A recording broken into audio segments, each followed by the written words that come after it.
Okay guys, hi, Assalamualaikum warahmatullahi wabarakatuh and welcome back to my YouTube channel Kartel TV. Lama kan tak ada video kan? So sebelum apa-apa, aku nak gunakan kesempatan yang ada ni. Sebenarnya dekat Bangi Section 7 ataupun Kajang Impian 2, sebenarnya Kartel Detailing yang daripada Cybersouth tu, kita orang dah habis kontrak kat sana 2 tahun. Syukur Alhamdulillah, kita orang relocate ke Bangi. Sebab apa? Kalau akulah personally, aku rasa lebih selesa lah, sebab kiri kanan bengkel kawan-kawan dan lebih mudah lah untuk warga-warga Kajang, Shah Alam, KL nak akses ke Bangi kalau nak berbanding dengan Cybersouth. So korang kalau mana nak dapatkan servis detailing, saya ada 2 kedai. Satu di Bangi yang baru ni, another one di Melaka, Aikeroh. So korang tinggal waste sahaja, Kartel Detailing Garage. Okay?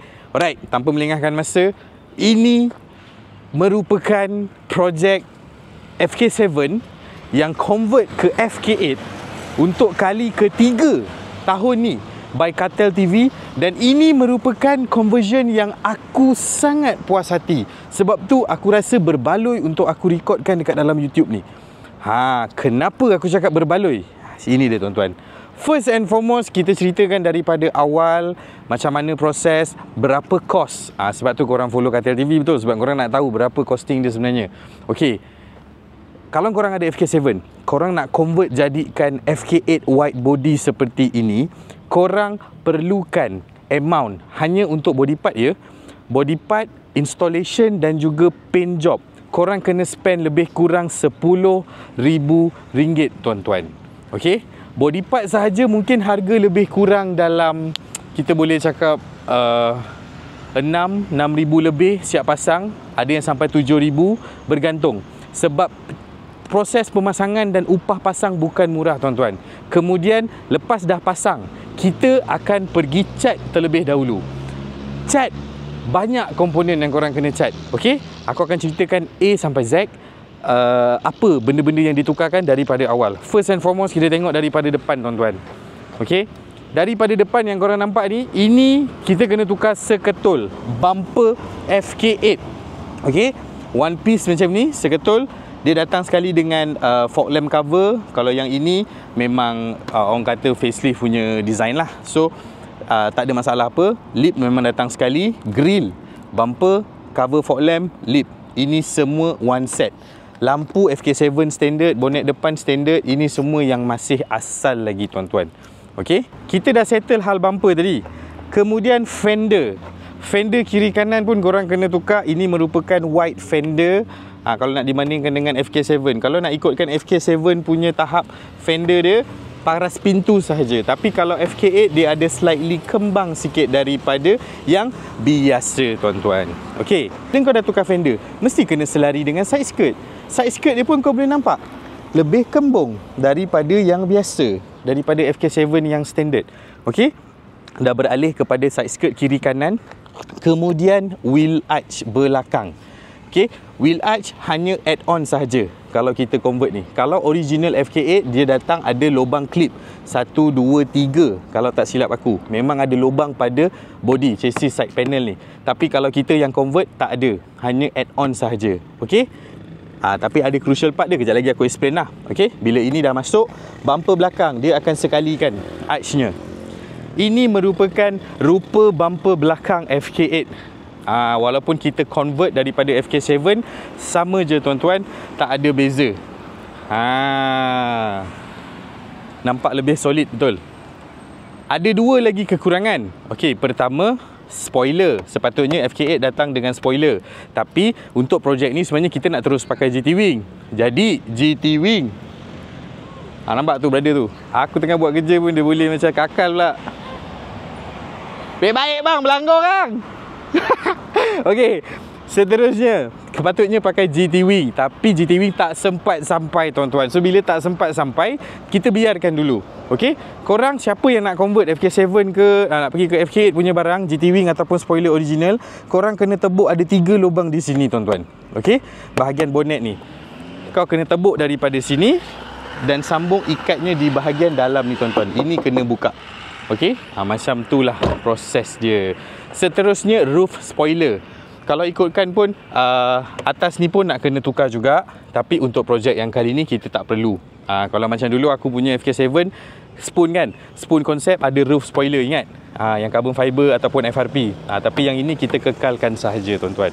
Okey, apa yang crucial part dia bang bila convert ni, dan apa yang membuatkan aku cakap aku puas hati dengan hasil dia kali ni?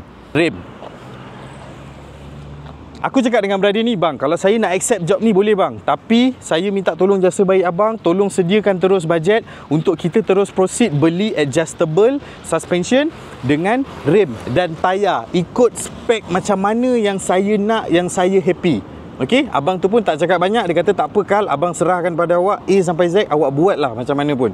Okey, itu adjustable kita pakai Tian FlexZag baru keluar daripada kotak. Sedikit info untuk kalian. Ada absorber standard yang saya nak tunjuk pada kalian. Okey, ini merupakan absorber standard untuk FK7 facelift tahun 2020 ke atas. FK7 saya dulu pre-facelift 2020 ke bawah. Kereta saya 2018. Apa perbezaan dia yang saya baru belajar? Okey, kalau kita nak tukar adjustable, macam saya dulu, tak ada masalah. Saya boleh beli daripada kawan-kawan FC, boleh pakai di FK7 saya. Tapi bila mana ini merupakan FK7 yang facelift, dia punya size untuk ni, strut size bawah ni tak sama. Kalau FK7 pre-facelift, engkau boleh pakai yang FC punya. Maksudnya dekat situ, size diameter dia ialah 50.6 kalau tak silap saya. Okey, 50.6 dia punya size ini. Untuk nak masukkan dekat knuckle. Okey, knuckle adalah satu lubang bulat, engkau nak masukkan benda ni ke dalamnya. 50.6 kalau yang pre-facelift. Kalau yang facelift dia besar guys. Knuckle dia pun lubangnya tu besar. Jadinya dia kena pakai khas FK7 punya adjustable yang bersaiz 51.8 nak sampai 52 dah. Okey, ini benda yang sangat-sangat mustahak yang aku baru belajar dan korang pun kena tahu saiz ini. So kalau korang, aku rasa siapa yang tengok video ni, kalau siapa yang baru beli FK7 zaman sekarang dah tak ada dah pre-facelift, semuanya beli yang facelift. Jadinya bila mana korang nak beli adjustable, korang tak boleh beli yang CVFC punya. Korang memang kena cari yang FK7 punya, sebab saiz ni berbeza. Untuk knuckle depan, belakang tak ada isu, boleh pakai PNP saja. Okey, seterusnya apa yang membuatkan aku cakap aku puas hati lagi? Tadi dah cerita pasal suspension, betul. Kita dah beli Tian baru, memang demam, harga lebih kurang nak dekat 6,000 siap pasang. Okey, itu untuk adjustable saja tau. Alright. Selepas tu rem. Abang ni tanya, bang, Kal nak pakai rem apa Kal yang lawa Kal? Aku cakap dengan dia satu je, abang, kereta abang colour Nado Grey, senang nak matching sebab ini ibaratnya macam colour primer. So abang boleh pakai rem warna merah, putih, hijau, hitam, bronze, whatever lah. Cuma kalau tanya saya nak senang matching, tak nak serabut kepala dan evergreen punya model, CE28. Tapi CE28 nya ni bukan biasa-biasa. Kita special order sebab saya nakkan ini merupakan CE28 Evo spec. Bukan rem original, rem Thailand, keluaran produk Thailand. Evo spec. Kenapa saya cakap Evo spec?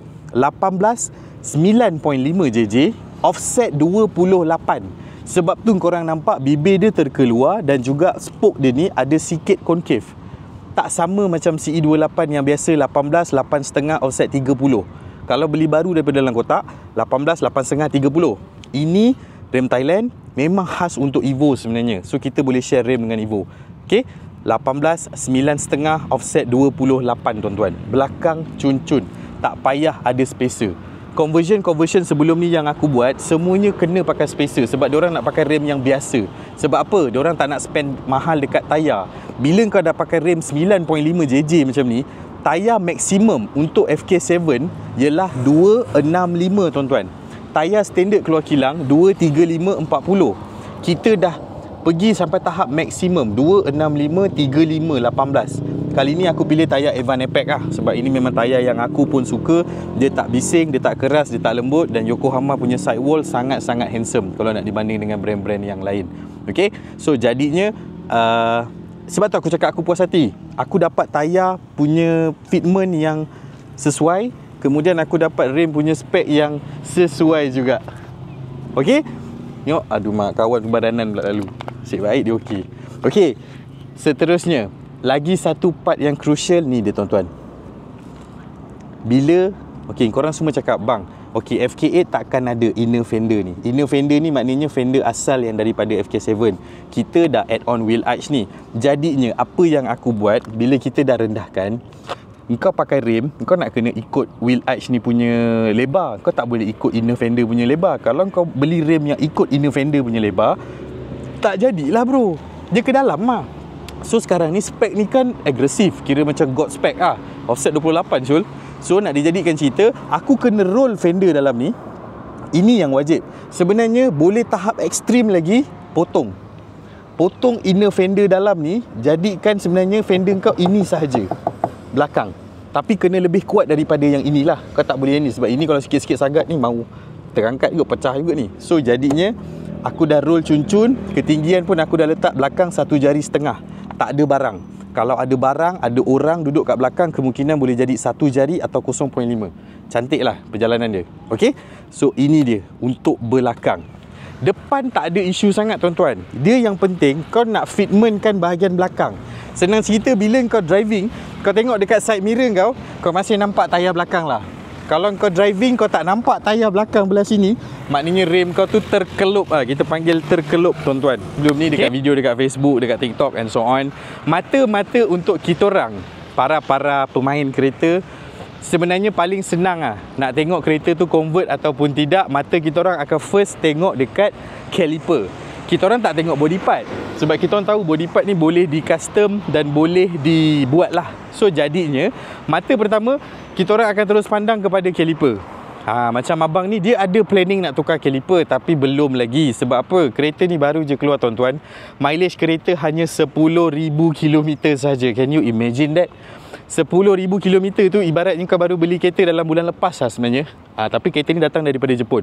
Okay, tip top condition. Aku boleh bagi grade dia 5A untuk FK7 ni. So this is the best condition yang aku pernah jumpa untuk FK7. So macam mana? Sedikit sebanyak, kalau nak ikutkan total cost yang abang ni dah spend, body part cat dah habis dekat 10,000. And then rim sebabkan kita nak special spec yang macam gini, abang ni nak kena spend lebih kurang dekat 5,000 lagi.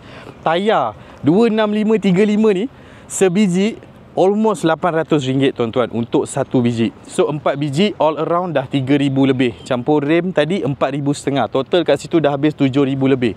Tak termasuk dengan valve angin, center cone, lock nut. Benda-benda ni semua hidden. Belum kira lagi. Okay, cuma aku nakkan korang komen. Mungkin video ni tak panjang seperti yang biasa, cumanya aku nak korang, aku tahu nanti dekat dalam ruang komen mesti akan ramai gila bangsa-bangsa baik beli, bangsa-bangsa yang macam, bang tak berbaloi lah bang, baik beli FK8 lah, sekarang 200,000 dah boleh dapat. Faham dik, ada orang tak suka manual. Dia bukan tak ada duit dik, dia ada duit, dia tak suka manual ataupun dia tak pandai bawa manual.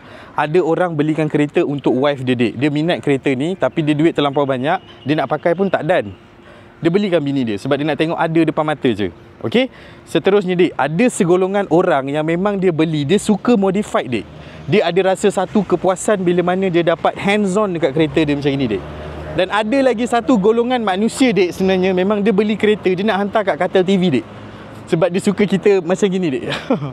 Tapi selebihnya aku cuma nak nasihatkan korang yang mana kita tolonglah hormat masing-masing punya pendapat, hormat masing-masing punya build.